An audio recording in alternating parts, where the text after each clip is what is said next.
Mulukso, musayaw, musinggit o maghugyaw, walaan gamhanan ng Diyos. Daigon ko ikaw, o Diyos nga labing gamhanan, matuboy ka sa among pagsimba. O Diyos nga way kausaban, hangtod sa kahangturan. Daigon ko ikaw sa way katapusan. Karon ang adlaw sa Dios, karon ang adlaw sa pagdaigong pagsimba, ibayaw ang atong kamot. Mulukso, musayaw, musinggit o maghugyaw, balaan dalaygon ang Diyos. Daigon ko ikaw, o Diyos nga labing gamhanan, matuboy ka sa among pagsimba. O Diyos nga way kausaban, hangtod sa kahangturan. Daigon ko ikaw sa way katapusan.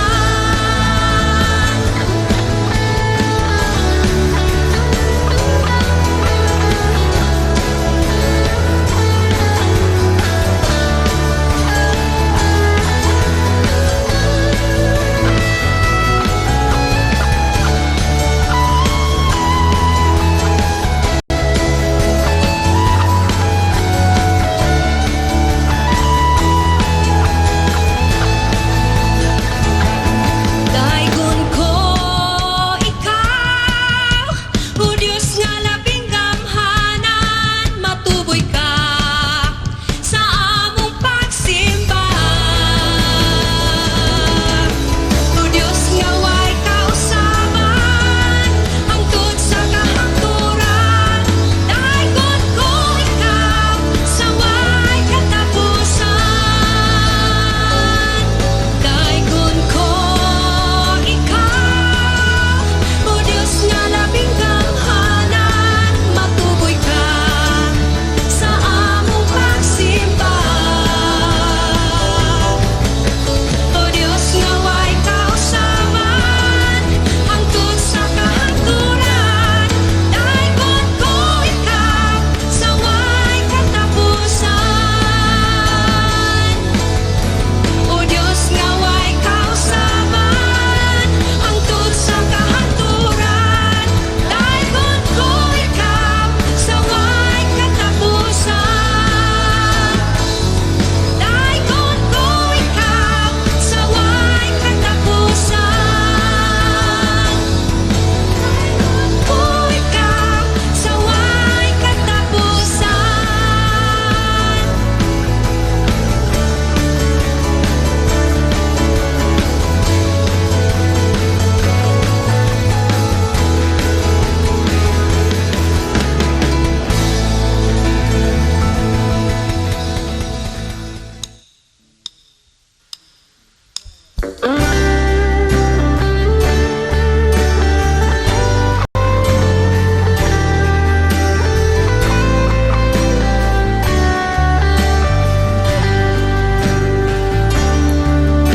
Ikaw ang tag-iyaning kinabuhi sa tanan nga panahon. Ikaw ra akong dayon, tanan nga makita ning kalibutan. Ikaw ang nagbuhat, gamhanan ka nga Diyos. Sawa pa ang kalibutan, ikaw na ang Ginoo. Ang hanayan, kadiha sa tulong mo. Ikaw ang gamhanan, ang Ginoo ni Abraham. Ikaw ang akong Ginoo.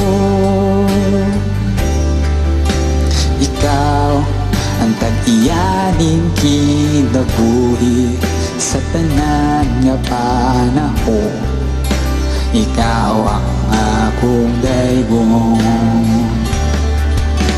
tanan nga makita ni kalibutan. Ikaw ang nagbuhat, gamhan ka ng Diyos. Sawa pa ang kalibutan, ikaw na ang Ginoo. Ang angayan, kadiha sa tulong mo. Ikaw ang lamhanan, ang Ginoo ni Abraham. Ikaw ang akong Ginoo.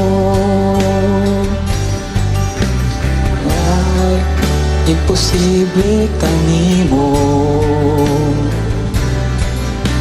Sa kalaglagang iluwas mo ako. Walay laing Ginoo, ikaw na Jesucristo.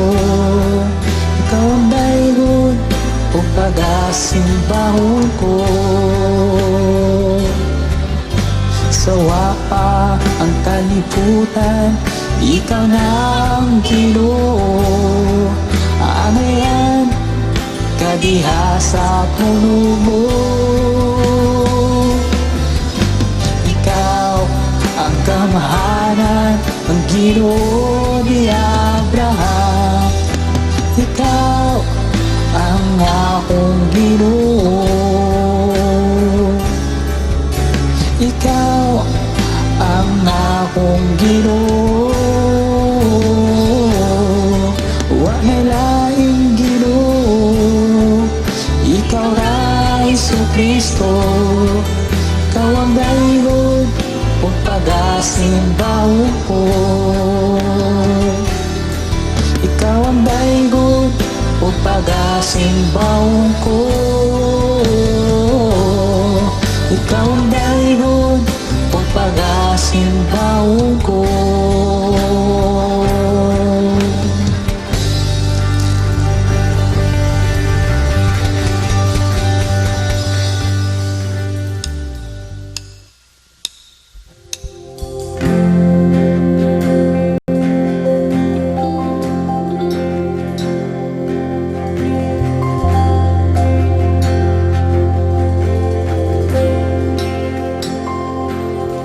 The splendor of a king,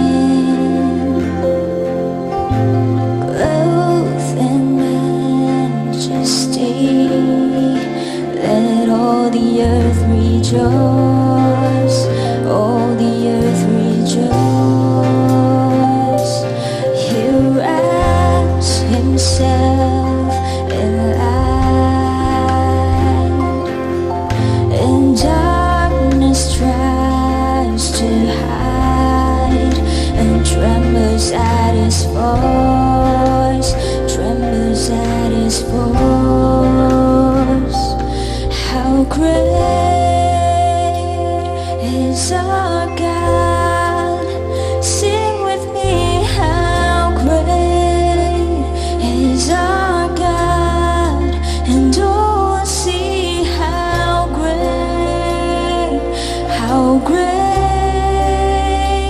is our God.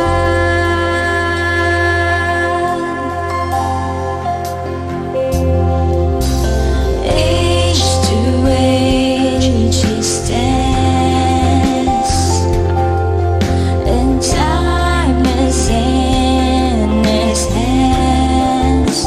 Beginning and the end, beginning and the end.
don't see how great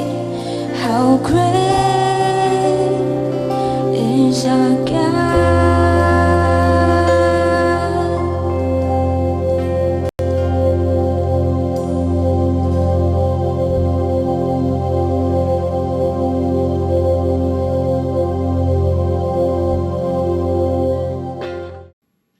Mayong adlaw sa tanan.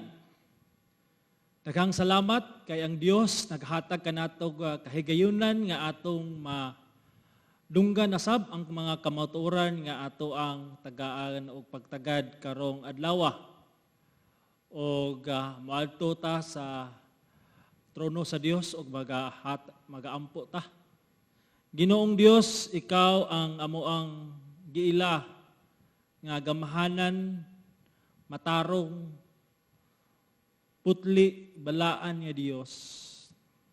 Ako mga pag-ampo, Ginoo, nga ikaw ang ligon sa mong kasing-kasing o gunahuna karon nga sa moang pagdungog, si mong kamatuoran, ikaw ang malipay, mapasidunggan tungod kay imo kaming tagaan og grasya nga amo kining mabuhat, maaplikar sa mga tasatag sa kakinabuhi. Kami nagsalig kanimo lamang nga masabtan gyud namo kini. Kay kon wala ka o Dios, wala kami mahimo. Sa ngalan ni Kristo, among itugan ning tanan. Amen. Ang atong teksto mga kaigsunan makita dari sa Mateo 19 bersikulo 13 ngadto sa 15. Atong pagabasahon ang maong teksto, ingon diri, may pipila ka mga tao nga nagdalag mga bata ngadto kang Hesus aron iyang pandungan sa iyang kamot. Ang ilang mga ulo og magampo alang kanila apan gikasab-an sa mga tinun-an kadtong mga tawhana. Si Jesus mingon, paduula kanako ang mga bata, ayaw sila pugni kay ang gingarian sa langit ila sa mga tao nga sama kanila. Og iyang gipandong ang iyang mga kamot sa ilang mga ulo og milakaw siya. Mo kani kay mga kaigsuna ang pulong sa Dios nga ato ang pagtagad karon og ang konteksto ni ani ato niaging Domingo si Pastor Jay nagwali siyang mahitungod sa kaminyoon. Na kung unsa ang gibugkos sa Ginoo diya sa kaminyoon wala gyud tawo nga makatangtang niana. Og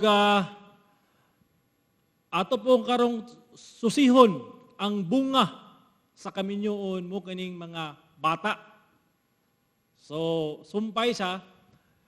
Pero sa di pa ta magpadayon, ato sang isgutan ning akong nabasahan nga dako og kayo kasubo ang akong kasing-kasing kay matod pa dara sa UK, sa United Kingdom ba na sila balaod karon nga ilang gipasa. In England and Scotland and Wales, okay? The Abortion Act 1967 makes it possible to have an abortion up to 3 weeks and 6 days of pregnancy. So, imagine na to nga giaprobahan sa ilang gobyerno nga ang bata pwede kuhaon sa tiyan, langkaton sa tiyan, sa sulod, sa inahan, 6 months ang bata, 6 months. So, dako-dako na nga fetus or bata. So, ang kinabuhi. Unya, ako pagkarong gi-search sa World Health Organization, nga every year, there are estimated 40 to 50 million abortions This corresponds to approximately 125,000 abortions per day. Grabe nga, inihaway ni.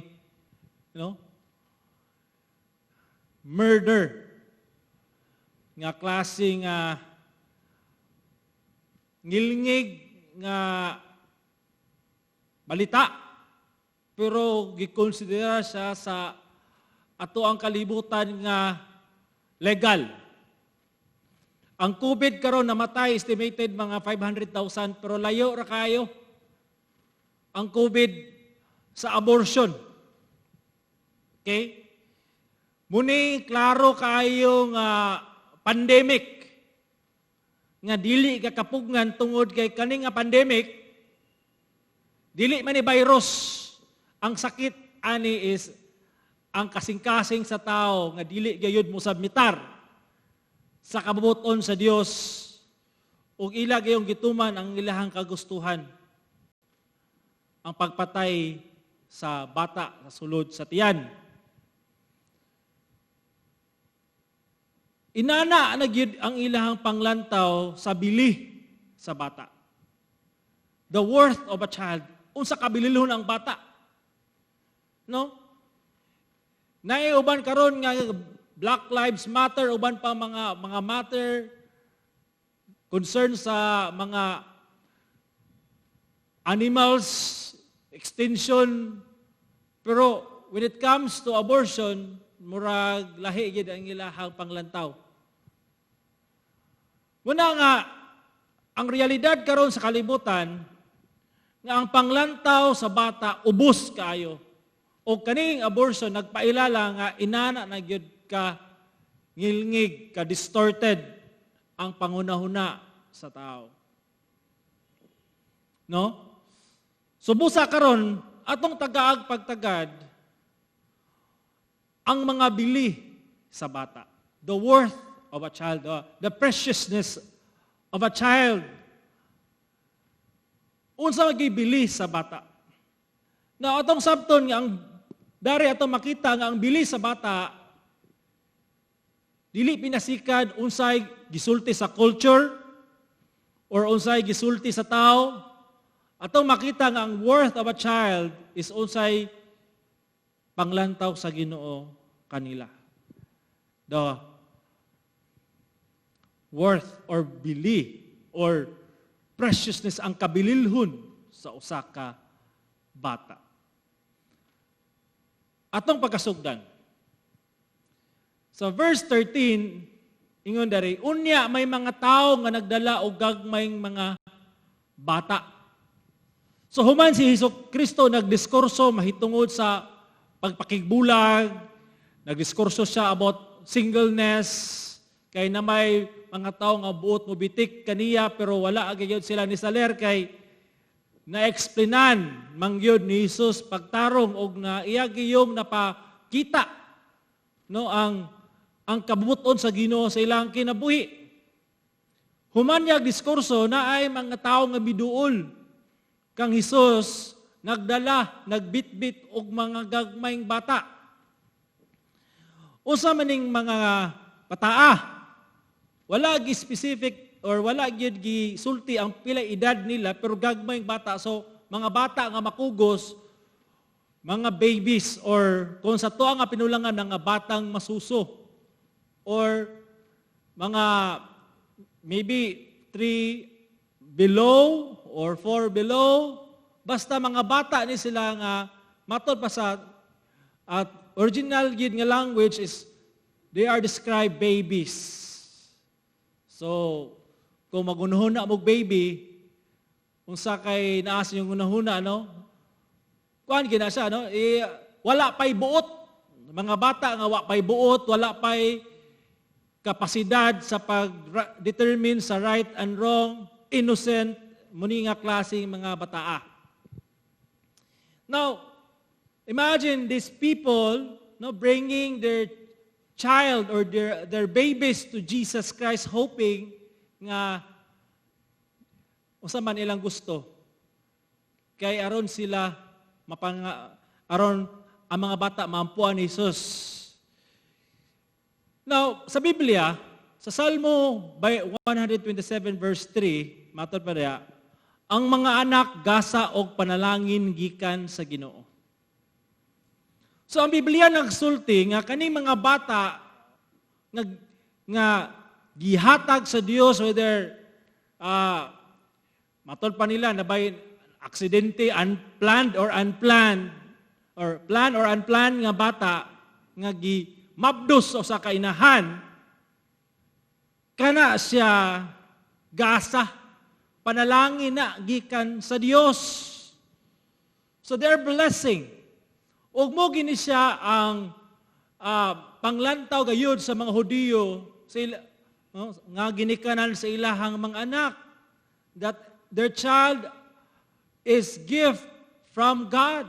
Ila kayo ni silang timanon kay gasa kani sa Dios, labi na kung lalaki, no? Kay para sila nga kung makanak sila lalaki, basin naa sila Panginoon nga through them ang Misaya magawas. But I believe this time na naman good news si Jesus Christ, silang atubangan. But muna ang ilang belief. So, precious sa mata sa Dios ang mga bata o sa mata sa ginikanan sa Jewish context, precious ang mga bata. Now, sa verse 13b, ilang gidala ang ilang mga anak ngadto kang Hesus. Unsa may ilang purpose aron ipandong niya ang iyang kamot kanila. So muni ang ilahang tradisyon nga ilahang dadon ang ilahang mga anak ngadto sa usa ka rabbi or pangulo aron ang ilang anak ampuan, aron ang ilang anak panalanginan.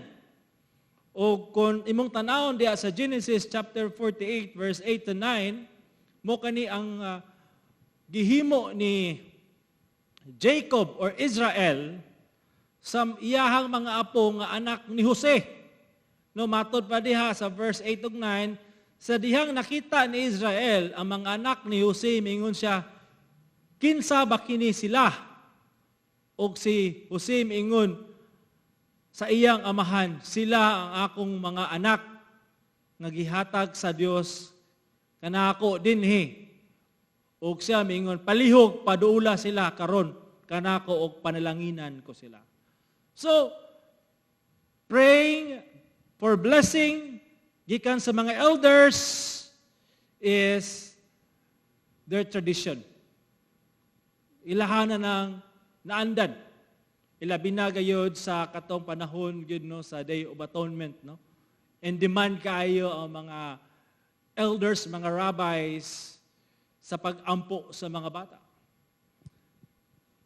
Apan matod pa sa ko ang nahibaluan ang mga Parisiyo, mga leader yapon sila sa simbahan, dili ni kay ni sila mo touch og mga bata kay mahadlok sila mga ma-defiled.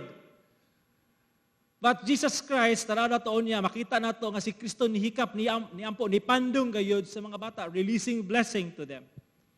Now, kung imong i-imagine no, si Kristo nagawali sa mayong balita, ilang nadunggan no, ang gingarian sa Dios, si Kristo nagwali ka pasayluan. So they are expecting okay ra kayo, smooth ang ilang pagduol kang Hesus. Apanay na hitabo mga kaigsunan, balik ta sa istorya, na hitabo. Kaya sila lang pagduol kang Hesus, bit-bit silang bata, kay nagdahom nga maampuan, mapanalanginan ni Hesus ang mga bata, pero sa diyang pagduol na nila, kaning 12, katinunan, nagyaiya o barricade, no? Nagyaiya o kaning ginatawag nga murag bitaw tingali ako na imagine no, murag na sila protesta o karag na protesta ba nga ilag yung gibarikidan nga di gyud makatabok dili gayud baka adto ang mga bata ngadto kang Hesus. Imagine niyo na unya dili lang kana walang nila gibadlong gipugnan ba muna taw gipugnan so para dili matuman ang ilahang intensyon aron dili matuman ang ilang palaw, gipugngan, gibarahan sa mga tinunan, o wala lang anak, gibadlong pag yun. So, wala ko kabalo, unsay ilang gisulti, yung sa klase pagbadlong, tingali kung ako na, ginuhuna lang na ako, unsa ka mga pulunga, kung binisaya, tingali, ang ila, tingali, ayaw, busy, bago na mapakapahulay, busy. O tingali, unsa ka ilang rason, ay, mga pa, ayaw na mga samukan, ayaw. Tagaig space. No, kay grabe kayo. Uy, mga gini ka pauli. Uy, mga gini kanan. Mga bata, batiman na. Ayok sumuk-sumukan si. No, grabe kay kuha na siya diya, gusto na makapahulay. So, posible, muna ang ilang gingon. Pero kanang word nga gibadlong, tingali, orag, video harsh gamay. Kung ikaw mo badlong, usa kayo mo baton, tingali, bawa da. Ikaw diya, uy, buliagon ka. No, I don't know. Basta na ay rebuke, na ay pagpugong, na pagbadlong. So, double impact. Now,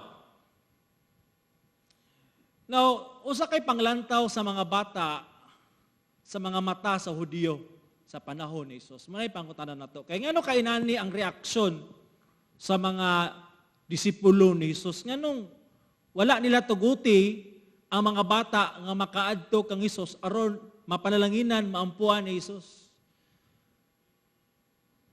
Ngay mga pipila ka rason nga ako ang nakitaan, sila dili mahinungdanon nga hatagan og saktong panahon. Di ba? Daghan kayo atimanon, tingali silang nuna nga daghan kay atimanon si Jesus kani mga bata murag, di ba? Murag dili kayo worthy of tagaan og saktong or igong panahon because they're a child. No? Mga bata. Unlike sa mga dagko kay pero kani mga bata. Murag dili kay sila inanak ka importante. Okay? Kaduha, wala sila'y matampo sa buluhaton. No? Imagine nimo ni mga bata sa mga ilahang makontribute. Diba? Dili man sila makahatag og tingali tithes, man sila makahatag og unsabak sa mga sa templo, whatever. So meaning mga tingali silang no na children are pabigat, mura sila burden. O tingali usa sa ilang mga rason nganong ipugngan is ang mga bata mo hinungdan sa kasamok, magkaguliyang, no, bisplastar, mo magsaba-saba, daghan kayo, meaning, tingali sila, ang bata mo hinungdan sa stress. So, posible, nga mauni kay, matod pa diri, no, children are prized possessions sa ilang parents. Sa ilang parents, no, they are special, they are gift from the Lord. Pero kung sa ilang context, sa society na, sa community na, sa Jewish mindset, sa panahon ni Jesus Christ, children aren't considered worthy sa attention sama sa adult. So muna ang ilahang culture, muna ang ilahang naandan. So posible nga kani nga pangunahuna na-adapt sa mga disciple ni Jesus when it comes treating to children. Now, karon.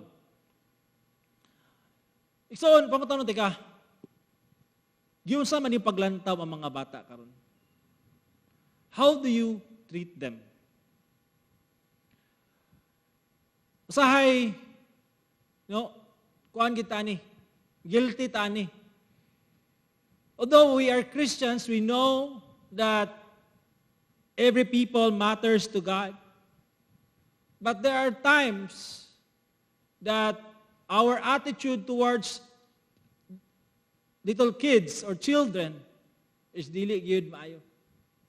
Okay? Maayo lang ta sa ato ang mga anak. Maayo ta mo hatag og allowance sa atong mga anak nga gagmay. Pero when it comes sa ubang mga anak sa uban, murag lahi na yun ang atong attitude. Okay? So meaning, kaning attitude sa mga disciple ni Jesus o ang attitude sa mga tao karon murag na similarity. Di ba? Muna mga kaigsunan, nung kinahanglan, kita nga mga Kristohanon, kita gyud ang magpakita ug unsa gyud ang paghigugma sa mga bata. Kay sila bililhon at tubangan sa Dios.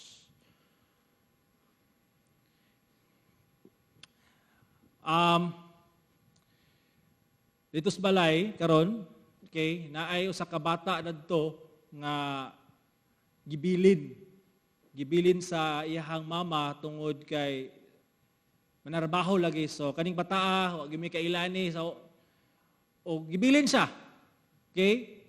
5 years old pero mamaora sila kadako ni Amira kani siyang bata man gud luoy kayo kay sultihan ta mo sa background na ni. Ang inahan ang ginapakaon ani niya swak nga niya ang iyang edad 1 month pa lang swak na. Narabi tong kanang powder nga kwan nga Bear Brand. So meaning na nakita na mo nga ang ginatawag nga pagdako medyo medyo di kay inana ka himsog so karon amo siyang ginatiman ipakaon pero problema lang kay duha na ka bata na akong anak na siya no pero tungod kay iyang background sa pagdako medyo lahi gayud so ato ang sabtan nga di ba lahi gyud ang imuhang pagtatar nga imuhang anak ug siyaha. But we are trying to show love to her. Kay dili man gyud no kanang inana ka instant. So mga kaigsunan, we must show kindness to every kid or child nga atong makita because they're precious in the eyes of God. Unya ato bigyan na may sigutan. Now sa verse 14 sa chapter 19. Mingon si Jesus kanila, pasagdi lang ninyo ang mga bata nga muduol kanako. So, sa diyang nakita ni Jesus, ang mga bata, now, nga buot muduol kaniya, pero gipugngan o gibabagan, gi-rebuke, gibadlong sa mga disciples, iyahapong gi-rebuke ang iyahang mga disciples. Iyahang gibadlong, pasagdi lang ninyo. Pahawa mo diha, ayaw ninyo sila babagi, pasagdi sila nga muduol kanako. Now, nakita na to diri no nga kanang si Hesukristo aduna gayoy gugma sa mga bata. Ang iyahang concern kanila is deep. Bililhon ayod ang mga bata sa mata ni Jesus. Although ang mga bata dili bililhon sa mga mata sa ubang tao, pero sa mata ni Jesus, every child is precious. So busa, unsa may ato ang makatunan nini? Supak sa kabubuton sa Dios, si bisan kinsa nga magpugong sa mga bata pagduol kang Hesus. Supak gina siya. So against siya sa mga ginikanan nga ginabilin ang mga bata kumadtog simbahan. Maming magsimba ang mga bata kaysa mo daramod balay. Di na siya dapat. Kumadtog kag simbahan, uban na ang bata karon kay kuan man kining ginatawag COVID man so narakas balay ikaw nagtan-aw online kumusta man imong bata diha unsa man imong ginabuhat para siya pod makailas Ginoo na ay kids something there is ato ano nga mga material na pwede nimo makuha or ma-download online para matiman pod. So, kay gusto ni Jesus nga ang mga bata, no, welcome sa simbahan, o ang mga bata always welcome sa iyahang presence. Now, atong isgutan karon nga unsa ka bililhon ang mga bata sa mga mata ni Jesus. Una, ang mga gagmayng bata na hisakop sa gingharian sa Dios. So every child is in the kingdom of Jesus Christ. Meaning, nahisakop sila. Okay? Kabahin sila sa gingharian sa Dios. Inana sila ka bililhon sa mga mata ni Jesus kay ang mga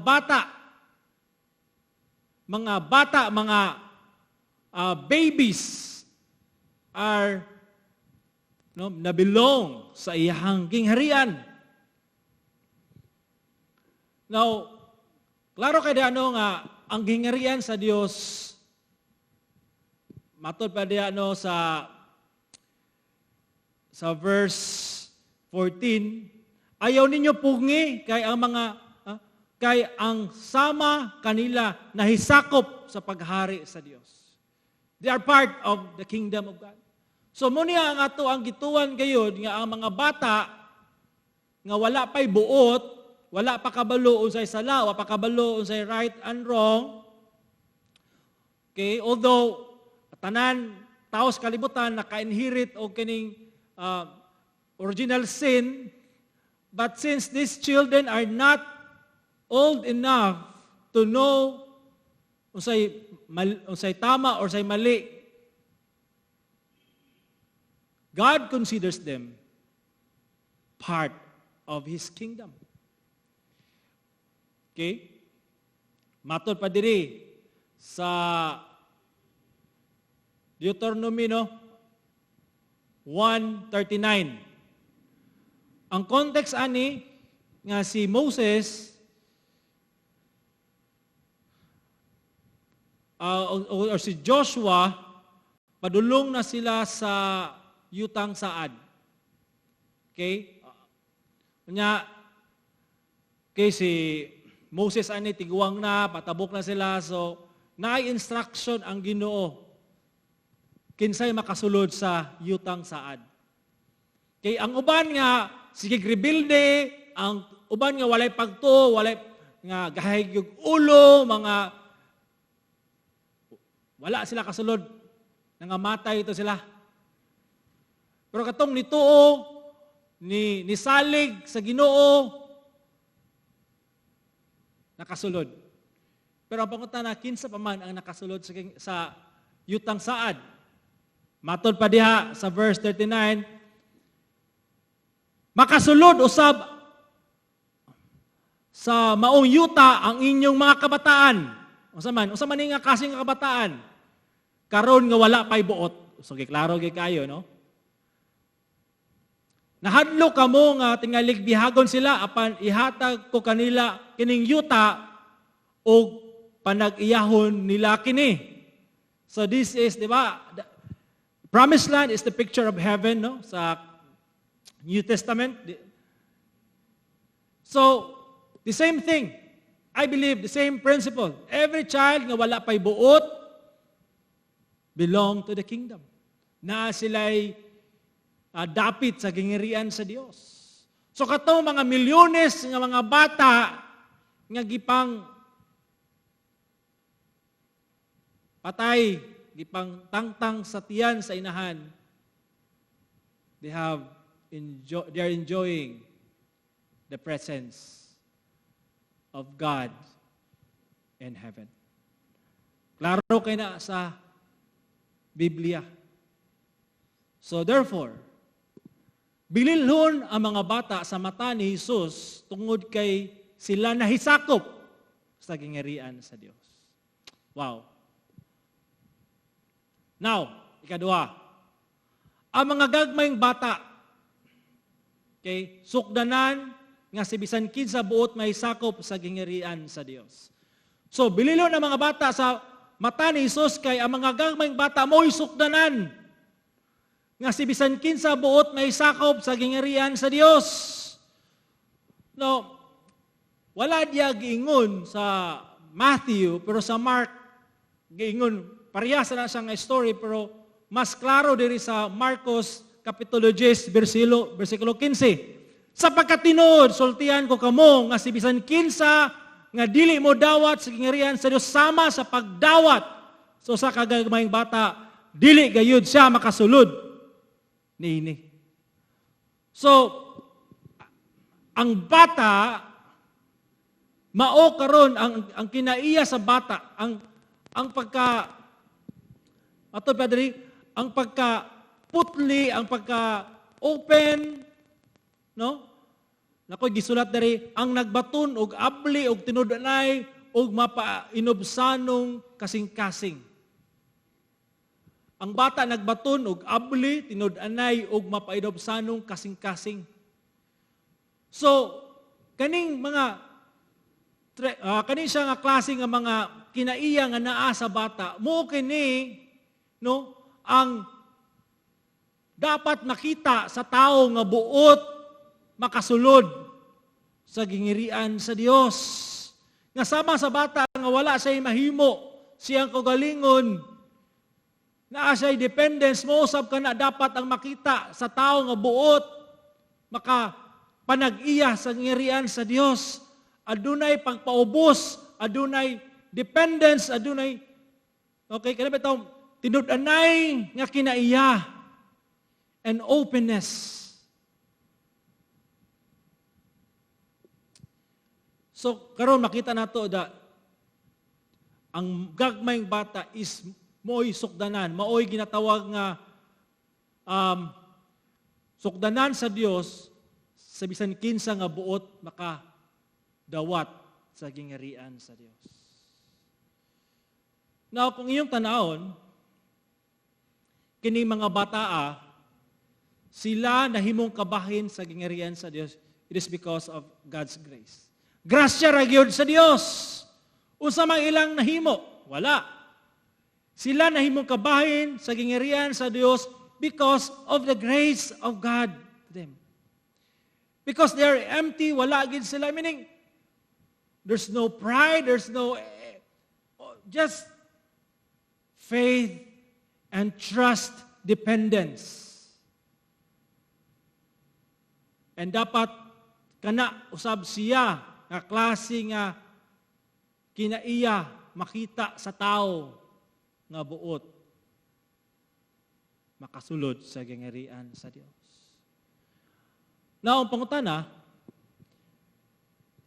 it's by grace that a child is belong to the kingdom of God.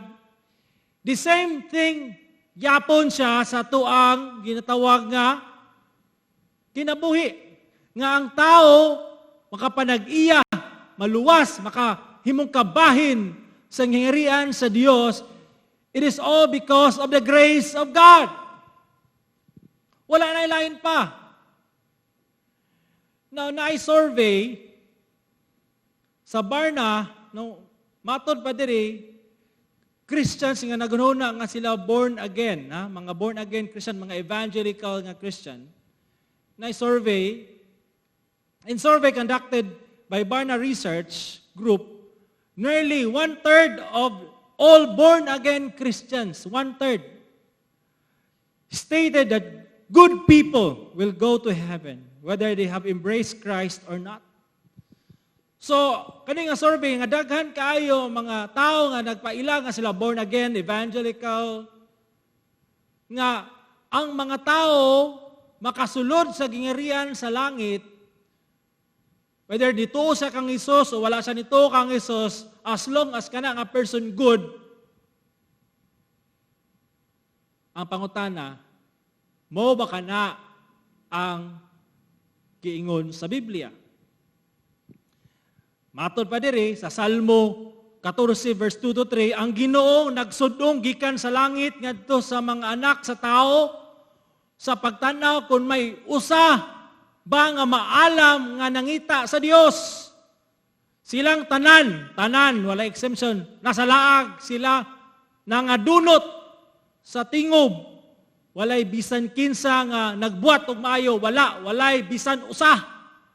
So kung imong sultihan ang imong susiyon ang Biblia nagsulti nga wala giday maayo. Tanan corrupted, tanan nakasala, tanan nahilayo sa Dios, tanan wala nangita sa Dios. Unsaon man ni karon. So tanan tao wala na qualify sa iyahang gingharian. Because all are not wala nakapasar sa standard sa Dios. Wala gayoy maayo.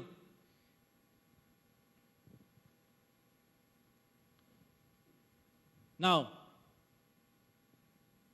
naay mga worldview or mga panglantaw sa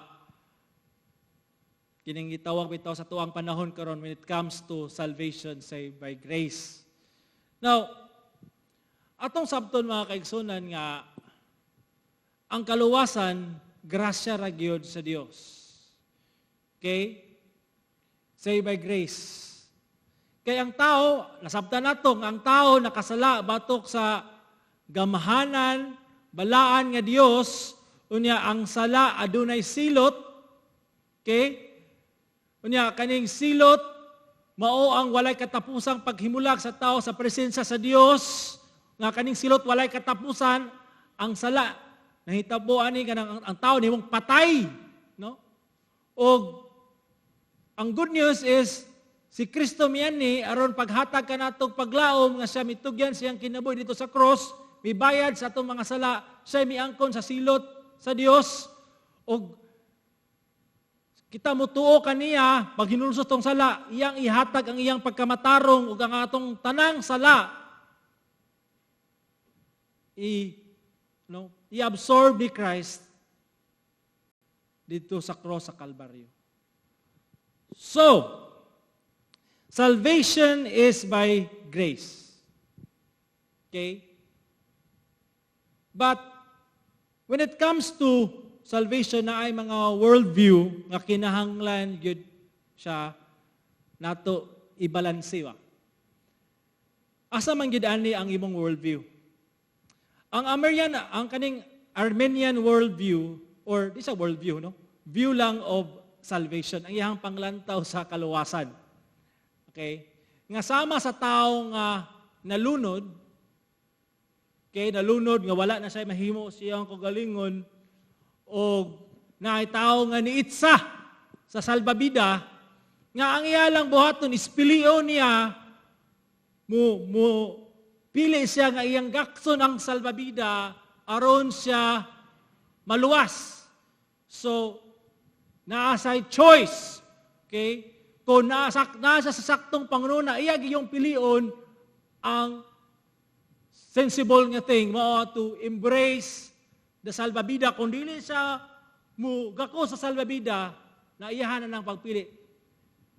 Muna, no? So, salvation is by grace, nga gitunol, pero narasi mo kung imo bang dawaton or dili. Now, sa Reformed view of salvation through grace, inani ang picture. Sama siya sa tao nga nalunod sa dagat o swimming pool, dagat lang, okay? O nawadan o kinabuhi. Patay na, pero tao nga, di ba? Mi-retrieve siyang lawas, ilalom sa tubig, o giplastar ngadto sa daplin, o kaning tawhana, maoy naningkamot, no? Yang paningkamutan nga kaning patayng lawas, mabuhi pag-usab. So, gi-rescue. Nga, tungod kay wala na siya mahimo, gibuhi siya para mahimo siyang responsive. Na ang pangutana, asa man diha karon ang mas nahiuyon gayud sa Biblia. Now sa Episo 5:5 matod pa diha, bisan sa dihang patay pa kita tungod sa atong kasalanan, naghimo ka nato nga buhi uban kang Kristo tungod sa grasya giluwas kamo. So mga kaigsunan, kani di aing kaluwasan, grasya ra gyud sa Dios, kay matod pa diri, ang tao patay sa sala. Okay? Patay sa sala, abot pasabot, tungod sa iyang pagkapatay sa sala, dili niya maluwas ang iyang kagalingon. Kaning tawhana is unresponsive. Okay? Kung patay, di ba? Dili man nimo na sipaw saon nimo nag-joke, di ka katawa. Patay gali. But the grace of God, through Christ, makes us alive. So gibuhi tas Ginoo. So ang atong espiritu nga patay gibuhi aron kita mahimong responsive sa iyahang kaluwasan nga gihatag kanato. So therefore, in a sense, naagya pong kay ginatawag lugar nga, kung imong tanaw, kay you responded, you believe, but the power nung naghatag kanimo og grace to believe, it is because of the grace of God. So salvation is by grace alone. Kay wala gid tay maskin kuliro nga na-contribute sa tong kaluwasan, kay ang buhat ana sa Ginoo lang tanan. Matod pa diri sa Episo 2:8 and 9, kay tungod sa grasya naluwas kamo. No, grasya ni pabor ni Ginoo. O sa pinaagi sa pagtuo og kini gikan dili gikan kaninyo kinigasa sa Dios. So kaning kaluwasan grasya sa Dios, pabor. No, naluwas pinaagi sa pagtuo, pero kani nga pagtuo dari is kani dili gikan kaninyo, unsa man kinigasa sa Dios. Gasa, gift of God. Aron ang dili tungod sa inyong binuhatan aron walay bisan kinsa mga nga makapasigarbo. So, when a person is saved, it is because God. It is a grace of God. The faith that he uttered, to believe in Jesus is gift of God. So in real sense, wala giday ato ani. Kay kumingon ta nga, naluwas ko kay ako yung gipili. Akong kugulingong gusto maluwas ko. So kanang choosing, kanang pagpili is naagya pa yung credit sa imuhang kagalingon. Kitungod kay sa imuhang mangikan. Pero kung ang kaluwasan gikan sa Dios nga naghatag kanato og grasya nga mabuhi, mahimot ang responsive sa kaluwasan, and we believe, that's the grace of God. Now, atong sabton, because of sin, the corruption sa to ang kinabuhi, na korapta sa sala, we are not free. Totally. Nga naman. Because ang sin maogayud ang nagdominar sa atong kinabuhi. O that cause us dead to sin. So mga kaigsoon, the grace of God. Now, unsa man yung point ani?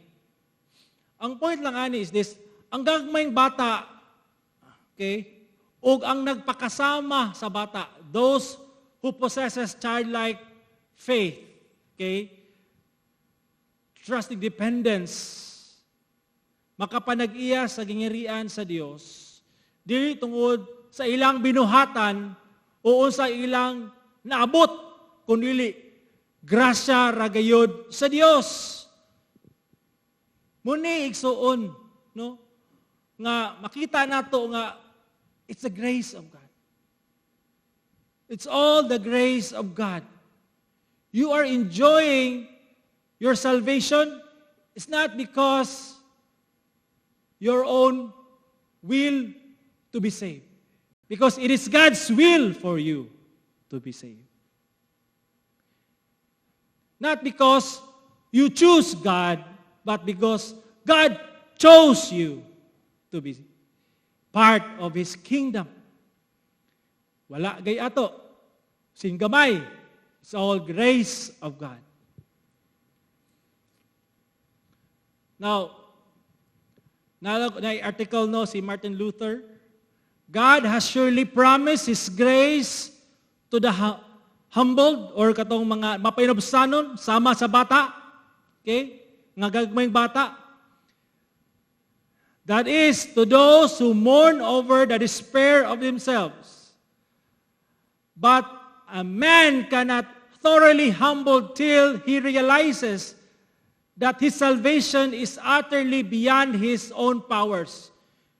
Nga ang tao, dili kayo mahimong magpainobsanon kung until iyang maamguhan nga ang kaluwasan beyond sa iyang gahom, sa iyang buhat, sa iyang kagustuhan.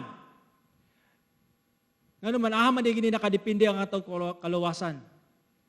And depends absolutely on the will, the counsel, and pleasure, and the work of another. God alone. He adds, only those who have given up all self-reliance can be saved. Kadto lang nga dumili katong nagsalikway sa pagsalig silang kagalingon, katura ang maluwas. So, kinahanglan ta o kaning abandon ship. So, ibot-asabot ani. I-abandon na ka ang tao nga nagsalig siyang kagalingon aron siya maluwas. Ang tao nga nagsalig siyang kaguliyong paningkamot, siyang kaguliyong kagustuhan, siyang kaguliyong kusog aron siya maluwas. Wala ginay paingnan. Mulubog na siya sa Titanic. Dili ginakadto sa padulngan. I-abandon na igsoon. Trust Christ. Have a childlike faith in trusting Christ that only Jesus, only the grace of God, that you are saved. Not of your works, not of your own choosing, but Christ alone. Now, dari atong nasabtan no nga ang bata bililhon sa mga mata ni Jesus tungod kay sila maoy sukaranan sa tao nga makabaton og kaluwasan. Now, balik ta sa istorya sa chapter 19 verse 15, iyang gipandong ang iyang mga kamot sa ilang mga ulo o milakaw siya. Nakita nato diri no nga Jesus blessed the children. He accepts the children. He embraced the children. Why? Because they're special. They're precious in His sight. Because they belong to the kingdom. And they are the standard of those who wants to be part of the kingdom. So, matod pa diri, ang gagmayng bata, bililhon, muna ni siya ang kinatibukan sa itong mensahe. Ang mga gagmayng bata, bililhon, tungod kay sila nahisakop sa gingirian sa Dios. Og basihanan aron makadawat sa kaluwasan. Ang mga gagmayng bata, bililhon, tungod kay sila nahisakop sa gingharian og basihanan aron makadawat sa kaluwasan. Igsoon, matod pa nga, as we grow sa tuang faith, ang timailhan is we are also becoming like a child. So, sa point ani? We are, we aim nga kaning atuhag yung paglawig, paglakaw diya sa atong Kristohanong kinabuhi. Dili ni siya maununoy, di ba? Pride must, wala gina siya. Kaning ginatawag nga independence, living a life of independence, wala na siya. But we aim of being like a child, humble, meek,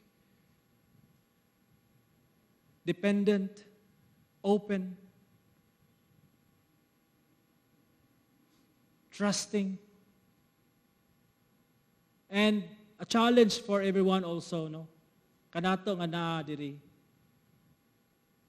Tanawa ang mga gagmayng bata, sama sila nga gitan-aw ni Jesus.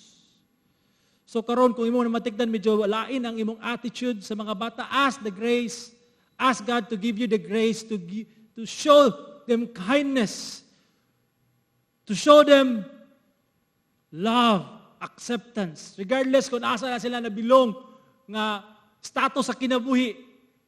Bless them. Pray for them. Okay, ampuy.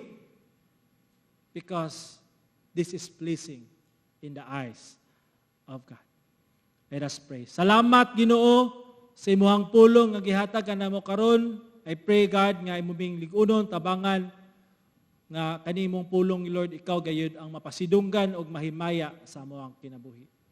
Sa ngalan ni Jesus, among itugan ning tanan. Amen. Let us now worship the Lord by giving our tithes and offerings. I'd like to share 2 scripture verses for today. First is found in Psalm chapter 24, verse 1, NLT version. This is a psalm of David. According to King David in this verse, he said, "The earth is the Lord's and everything in it. The world and all its people belong to Him." Here we can see that King David acknowledged that the earth and everything in it, including all the people, and that includes you and me, we all belong to the Lord, which means there is only one owner in everything, and that is the Lord our God. And the other verse is found in 1 Chronicle chapter 29, verse 14, also NLT model. Now, before we read that verse, let me give you a very brief background of this chapter. It talks about the building of the temple. Finally, it was King Solomon, the son of David, who built the temple. But the preparation of the materials, everything, was prepared by the father, King David. And according to 1 Chronicle chapter 29, it started from King David down to everyone in Israel. They were all giving their offerings for the construction of the great temple of God.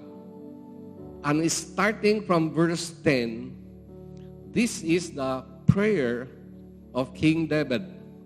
But I would like to zero in and read only one verse from this prayer. And it is found in verse 14. 1 Chronicle 29:14. King David said in his prayer, "But who am I? And who are my people that we could give anything to you, Lord? Everything we have has come from you, and we give you only what you have first given us."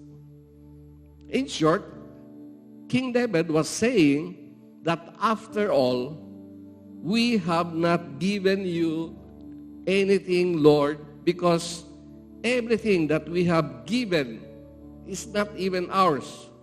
It is all yours. It all comes from you. So we are all just your stewards. You own every single thing that we have. So everything is actually yours. May these two verses remind us again today that we are all God's stewards, and God is the real owner of everything. Everything that we call ours, actually the real owner of all of these things is only God. May these two verses remind us again today that we are all God's stewards, and God is the real owner of everything. Let us therefore be good stewards by bringing the whole tithes and giving our offerings to the church of the Lord. I'd like to call on the ushers now.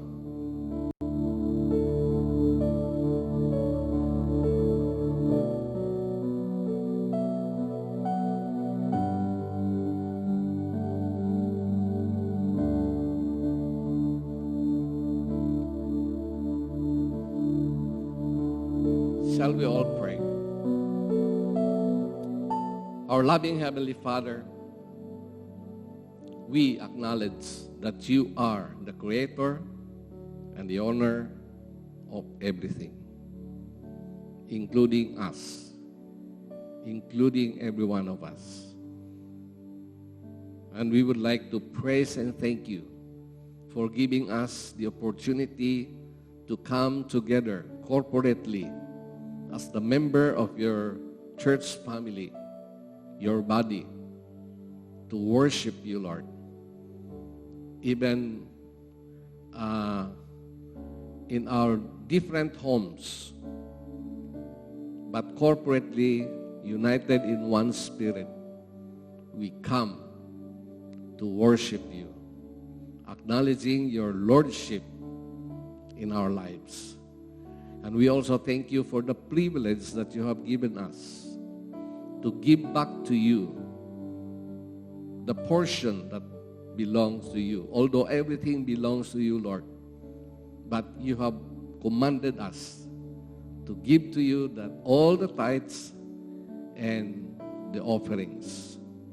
So, Lord, give us an obedient heart to do our part as you have been faithful in doing your part by blessing us with so much. Lord, thank you that as a church family, member of your body, we could honor you, Lord, with our obedience. And now may the love of God and the grace of His only begotten Son, Jesus Christ, and the communion with the Holy Spirit be with us now and forevermore. And all of God's children say, Amen and Amen.